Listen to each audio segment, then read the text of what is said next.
دعوت دین اہل ایمان کی خاص نشانی ہے۔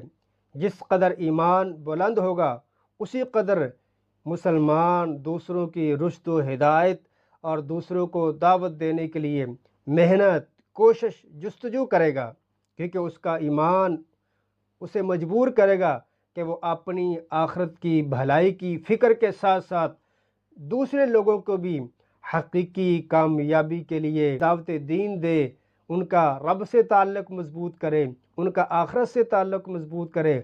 یہ ایمان کا لازمی تقاضا ہے۔ تو جس قدر انسان کا ایمان مضبوط ہوگا اسی قدر وہ دعوت دین کے مشن کی ادائیگی میں مخلص ہوگا اور اسی قدر وہ زیادہ محنت، کوشش، جستجو کرے گا۔ اللہ رب العزت نے اہل ایمان کے جو خاص اوصاف بیان کیے ہیں ان میں ایک وصف نیکی کا حکم دینا اور گناہوں سے روکنا بھی ہے۔ والمؤمنون والمؤمنات بعضهم اولیاء بعض یأمرون بالمعروف وینہون عن المنکر۔